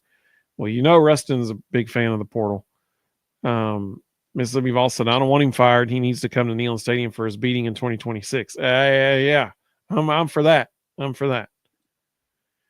All right. So, Oklahoma's schedule: host Illinois State, host Michigan. It's a fun week 2 matchup. Go to Temple. That's weird. Host Auburn. Then you got a bye week. Host Kent State. Neutral site against Texas. Red River rivalry. Go to South Carolina. Host Ole Miss. Go to Tennessee. Have a bye week. And then the last 3 games of the season, go to Alabama, host Missouri, and host LSU. Shout out to whomever made Oklahoma's schedule. You did a good job of mixing up home and away games and also spacing out your bye weeks. Congratulations for successfully doing that. With that being said, and let's be honest, the second bye week is going to come at a very strategic time. It's after they go to Neyland and right before they go to Tuscaloosa. With all that being said, what do you predict for their record, Ruston? So once again, not a fan of Brent Venables. He's a very good defensive coordinator. He has yet to prove to me that he's a good head coach. I've got them going 7-5. they're breaking in another new offensive coordinator. They The third in cannot 3 seem to. years. Yep, third offensive coordinator in 3 years. Which that's confusing for the quarterbacks. They cannot seem to figure out what they're running or how they're running it. I've got them losing to Michigan. I've got them losing to Texas. I've got them losing to either South Carolina or Ole Miss. I think those are both coin tosses. They'll lose one of them. I've got them losing to Tennessee, and I've got them losing to Alabama. So for a grand total of 7-5, and LSU. So I've got them going 6-6, and I have them losing both South Carolina and Ole Miss. So I almost did the same thing. It was hard for me not to, but yeah, I could easily see them losing both. Oh wait, I'm sorry. Yes, I know I'm right. That's what I said. All right, so yeah, the 6 losses I have are Michigan, Texas, South Carolina, Ole Miss, Tennessee, and Alabama, because the one fluke game on their schedule that I predicted as a win was they're going to beat LSU at home to end the season, and it's going to be Brent Venable's saving grace because they always beat somebody they shouldn't. So I don't know. Last year it was Texas. I think 6-6 2 at years ago. Oklahoma gets you fired no matter what. Yeah. Especially after last year. So I don't know Illinois State's mascot, but go Illinois State. Rooting for you. We'll see what happens there. The comments, VFL in Texas said 5-7. So he probably has them losing to LSU as well. And then, the other ones that we had said as well. Sanders, good to see you. Welcome. Glad you're here. Bonnet Clay said 6-6. Jonathan said 7-5 if they lose to Michigan, 6-6. Bobby said Michigan's going to be tough for them for sure. Absolutely. Yep. HT14 said 7-5. Bobby said 5-7 or 6-6. 5-7 is legitimately possible. I mean that is a legit possibility. Absolutely. Moving on to South Carolina. Quickly going over their season as a whole. They start the season in a neutral site game on a Sunday. So everybody's going to be playing on August the 30th, except them. And they are starting out with Virginia Tech on a Sunday in Atlanta, in Mercedes-Benz. Then they host South Carolina State. They host Vanderbilt. They host Missouri. And they host Kentucky. And then they've got a bye week. So they start the season out in a neutral site, and then they have 4 straight weeks at home. The whole month of September, they're at home. Then, after the bye week, they go to LSU. They host Oklahoma. They go to they host Alabama, and they go to Ole Miss. That's going to be a tough stretch right there. That's a tough 4 weeks. Then they have another bye week. And then the last 3 games of the season, they go to Texas A&M. They host Coastal Carolina. And then they host Clemson. So their schedule is actually very evenly dispersed, home and away. And they've used their bye weeks extremely well. What do you think is going to happen for South Carolina? I've got them going 8-4 with losses to LSU, Alabama, Ole Miss, and Texas A&M. Okay. So I've got them going. I've got them going 9-3. The only win I have that you had as a loss was Ole Miss. I have them beating Ole Miss. So my 3 losses for them are at Texas A&M, home against Alabama, and at LSU. I think those are 3 losses. All right. Now let's see the comments that came through for them. Sam said if Oklahoma has another bad season, they're going to make a hard run at Josh Heupel. I don't know. Maybe. I mean, maybe. He would have no interest in that job. He's got a much better situation now. Let's see. Sanders asked about the Lady Vols transfer portal, so we'll talk about that on another show. We're going to try to finish the football predictions. VFL in Texas said he thinks 9-3. That was my prediction. Matt said, "Sup, y'all, just jumping in. Good to see you, Matt. We're glad you're here, buddy. You guys are just in time for the good guys. We got Tennessee coming up next." John said, "Hype it and leaving for Oklahoma." Jimmy said the Clemson game is going to be a great game. 100% agree. 100% agree. Bonnet Clay said 8-4. Jimmy said, "I think Clemson can beat them." Well, that's the beauty of the rivalry game. Literally, either one of them could beat either one of them any year. I mean, that's that. Even when Clemson had Trevor Lawrence as their quarterback, South Carolina almost snuck up and beat him. So I mean, like anybody can beat anybody in a rivalry game for sure. Bobby said 9-3. Whoa. John said 5-7 or 6-6. Beamer ball doesn't work. Well, it worked last year. Now, the one thing that could happen that could make that prediction come true, Mike Shula is now the offensive coordinator instead of Dowell Loggins. Dowell Loggins did a really good job calling plays for Lenoris Sellers. Mike Shula, he can be a little questionable. So if Mike Shula and Lenoris Sellers don't jive, there could be some offensive issues for South Carolina. Bonnet Clay said, "Can Coastal Carolina sneak up and get them?" For sure. Yes. Coastal is always good. And so that'll be a great game. A great game. Robert said, "Do you guys see Saban going to Oklahoma if he comes back?" Asked Nick Saban. I don't think he's coming back. I don't think he is. Let's see. I think there's one job he would come back for. What do you think? Alabama? I think if Brian Kelly craps the bed and gets fired, I think he would absolutely take the LSU job. Oh my goodness. Can you even imagine?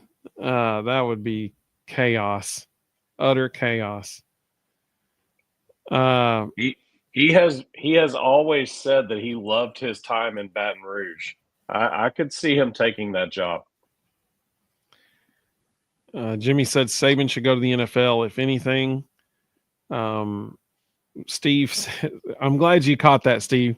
So Steve said they put weddings go here on the 2 bye weeks. And if you take a screenshot of this and you zoom in on the bye weeks in the small fine print below it, it said weddings go here.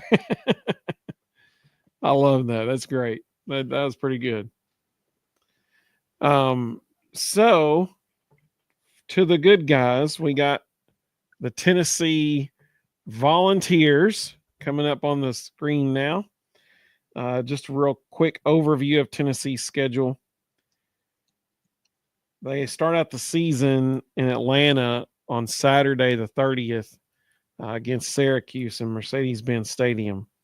Then they host ETSU, they host Georgia, they host UAB, and then they go to Mississippi State.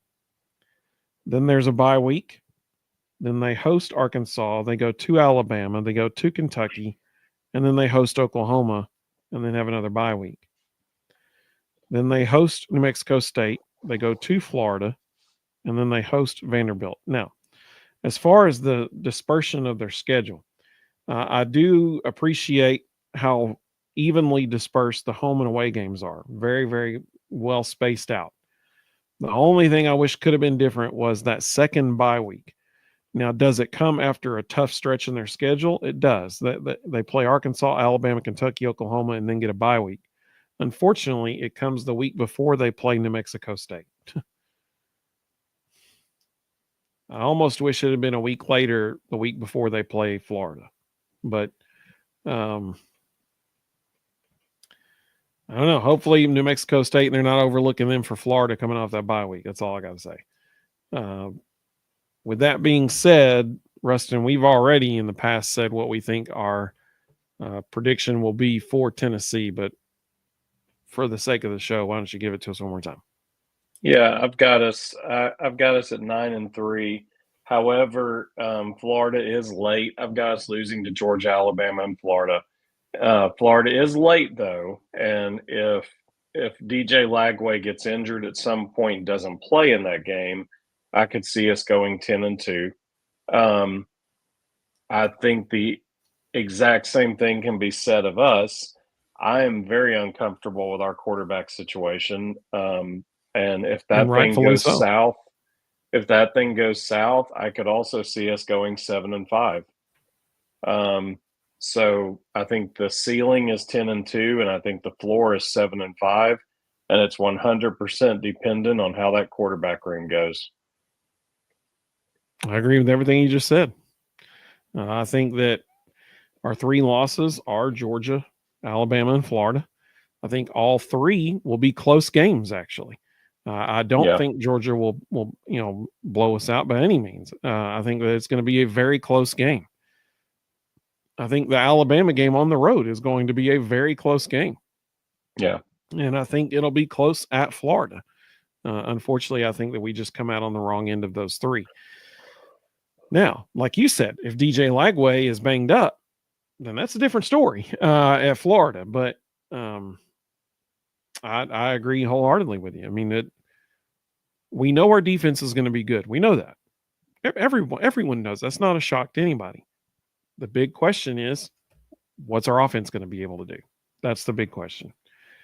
So until we can know that for sure, I think 9-3 is a very generous prediction because there's so much uncertainty on the offensive side of the ball. And to the guys' credit at SEC Media Days, they did say, we need to give Josh Heupel, he's earned the benefit of the doubt. He's proven he can put together some pretty incredible offenses, and he sure can, which is why I'm saying 10-3.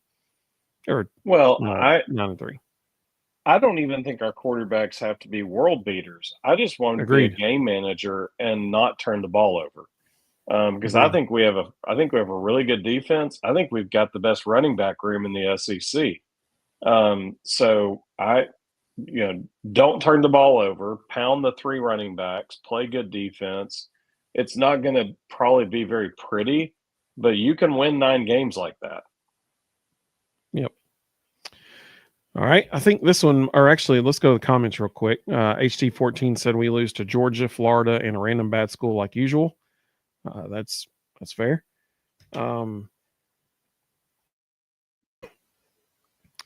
Jimmy said the Georgia game will be electric. You are not kidding, buddy. It will be incredible. Absolutely incredible. Sam said Saban should stay home and finish Miss Terry's honeydew list. I agree. VFL in Texas said, I hope 11-1, but more like 10-2. Tony said Vols are 8-4, possible 9-3. VFL in Texas said, I'm an optimist, sue me. Bionic Clay said 10-2 for the good guys, but hopefully 12-0. I agree, man. Hopefully 12-0, but I think 10-2 would be a phenomenal year. If you go 10-2, you're in the playoffs. That's the bottom line. If you go 9-3, you're probably not in the playoffs. So we need them to go 10-2. Bobby said, I said it before, if our quarterback and wide receivers are on the same page, we go 11-1 and we're in the playoffs. I mean, that's totally legit. Like that 100% could happen. Absolutely. Jonathan said we're 26-0. Yeah, he said in reality, 9-3 or 10-2. Absolutely. We're hoping for 10-2 because that means a playoff berth. But Sam said our O-line must gel early in the season or it'll be a long season. Totally agree. Bonnet Clay said, I think we're the hardest team to predict. I agree wholeheartedly.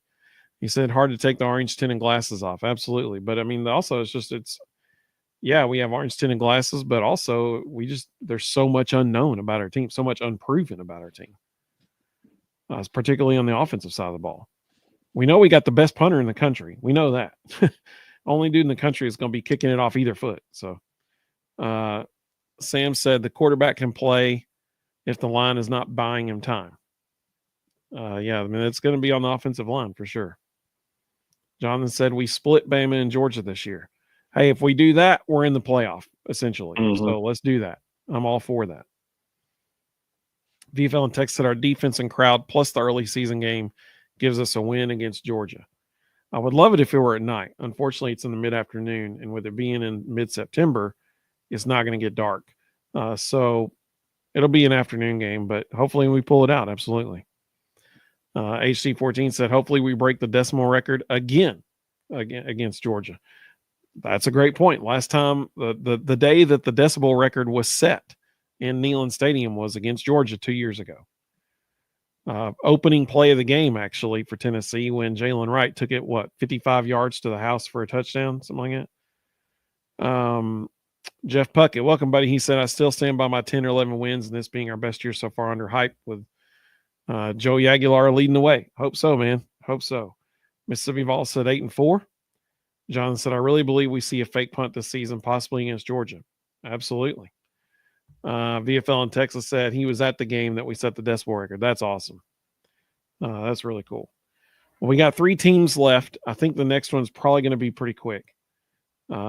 Texas Longhorns, really quickly going over a brief overview of their season. They start out the season at Ohio State. Very intriguing week 1 matchup at Ohio State. Then they host San Jose State. Then they host UTEP. They host Sam Houston. Then they have a bye week. They go to Florida. Neutral site against Oklahoma. They go to Kentucky. They go to Mississippi State. They host Vandy. Then they have a bye week. Then they go to Georgia.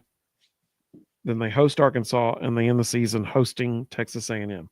Now, to their credit, I think that this might be the best use of bye weeks of any team in the SEC, any schedule, because they play 4 games, then they have a bye week before Florida. They play 5 games, then they have a bye week before Georgia. So they have a bye week before going to Florida, and they have a bye week before going to Georgia. That is extremely well planned. So, with that being said, what do you predict for Texas? 10-2 with losses at Ohio State and Georgia. I think that's a great prediction. I have 11-1. My 1 loss is at Georgia. But they very might lose at Ohio State. Wow.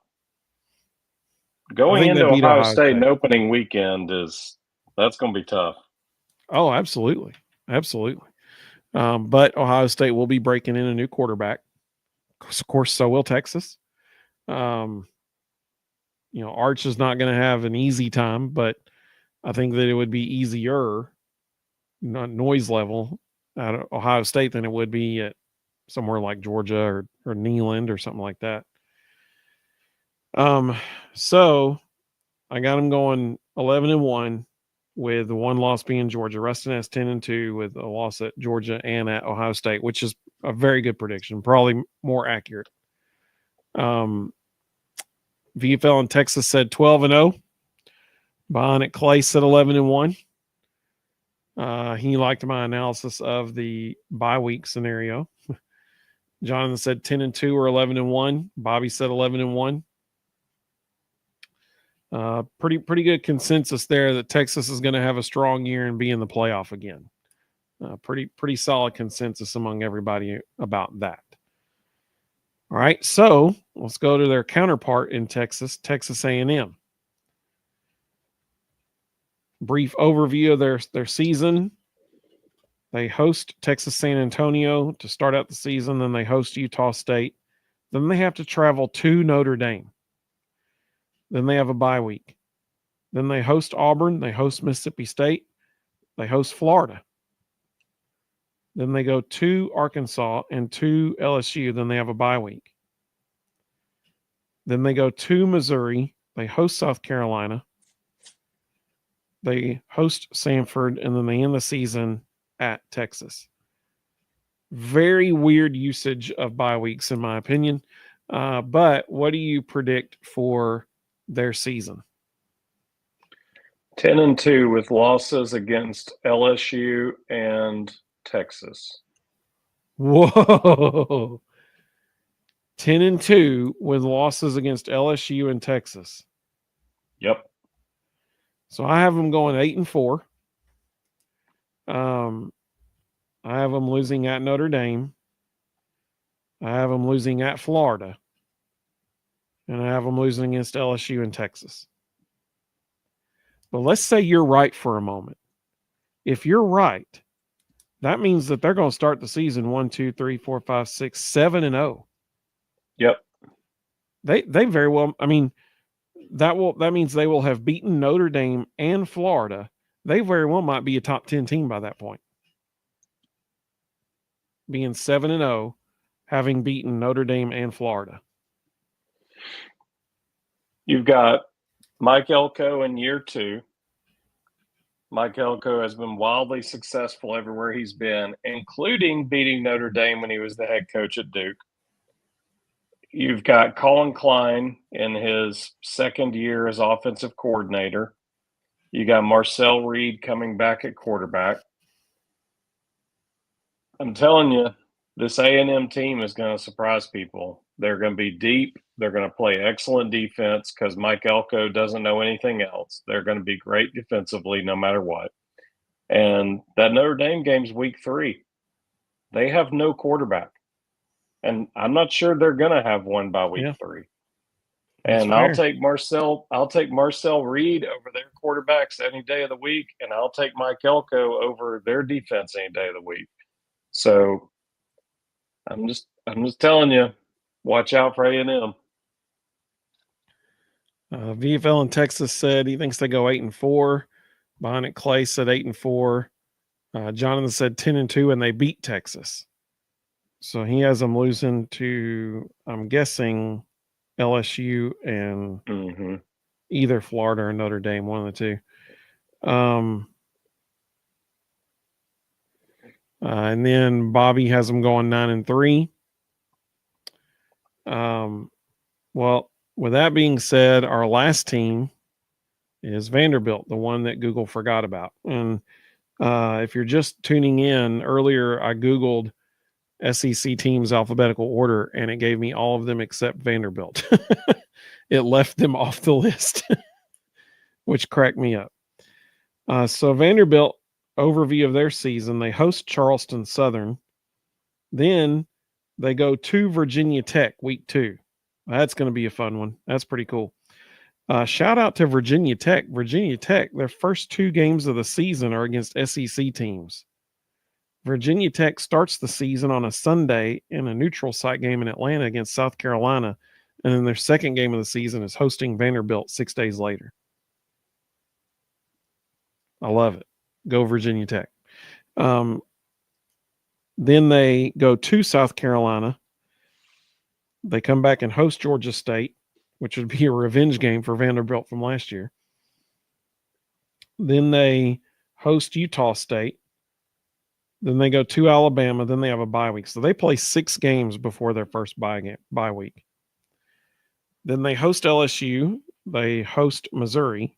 They go to Texas, and they host Auburn. Then they have another bye week.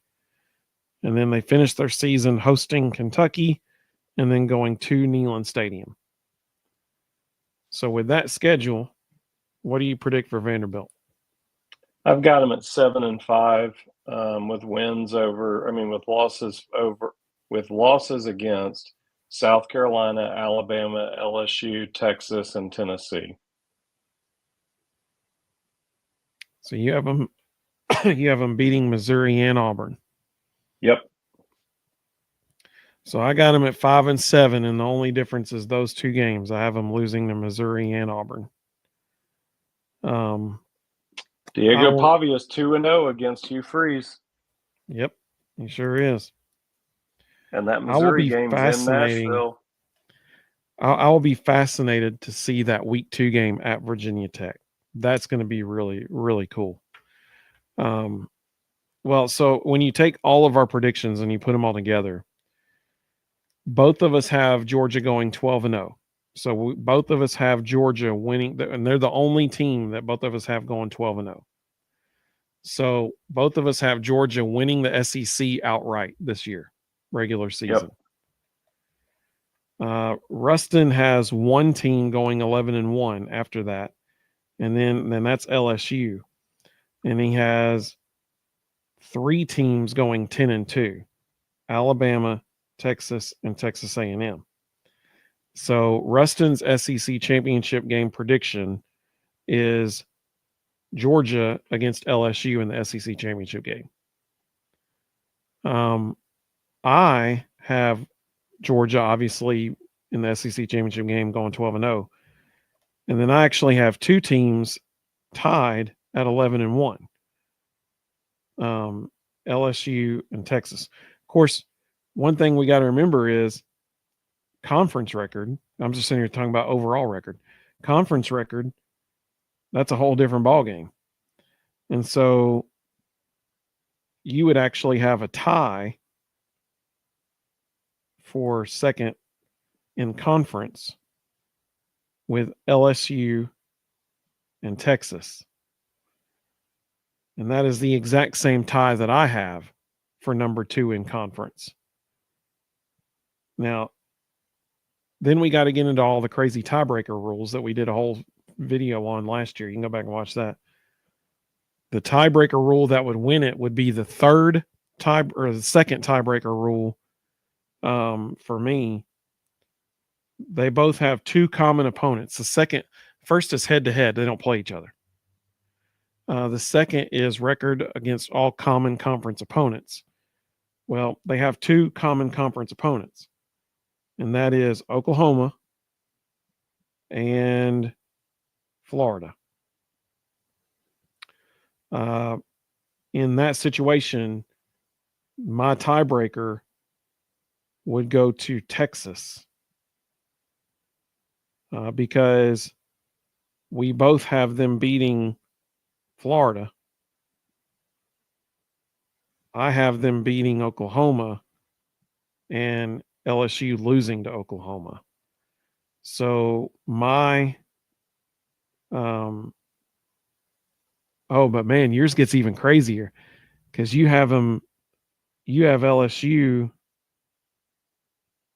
I think you have them beating both of them. So then your tiebreaker would have to go to the third rule, which was record against highest placed common conference opponents in the conference standings. And there's no way to know that until the season's over. So my SEC championship game prediction would be Georgia versus Texas. Ruston's SEC championship prediction game would be either Georgia versus Texas or LSU. And it would all come down to the third conference opponent. I could sit here and try to figure it out, but it would take forever based on predictions and stuff. It would probably be Texas, though, at that point. So there you go. Take it to the bank, buddy. You can take it to the bank. Some of the comments that came through for Vanderbilt. VFL in Texas said 5-7. Jimmy said 5-7 or 6-6. Bonnet Clay said Google isn't the only one to forget about Vanderbilt. I forget and I live 40 minutes away. They go 5-7. Jonathan said 4-8. Their only SEC win is Kentucky. Jeff said, although I usually agree about 98% of the time with Ruston, he and I have differing opinions about Joey Aguilar. I really feel like he'll be much more like Hendon Hooker than being like Milton or Nico. I hope so. I really hope he is. I have not seen video footage that would lead me to that conclusion. Well, and like I say, there's a reason he was the 4th or 5th or 6th choice on the transfer portal as well. I hope he tears it up. I mean, I hope he's like a Heisman candidate, but I hope so. Jonathan said Pavi gets hurt early, unfortunately. Bobby said 7-5. If that happens, their season's over. Yeah, for sure. VFL in Texas said Texas wins the SEC this year. LSU and Kelly drop one they're not supposed to. Bonnet Clay said, I guess I have a rematch in SEC championship, Georgia and Texas. Yep, that's what I'm predicting as well. Well, there you go. That is this season. Just as a reminder, Football Time in Tennessee magazine is out right now. Now's the perfect time to go get it. Our good buddy Reed Carringer will be joining us this Sunday. He and his family put that magazine together.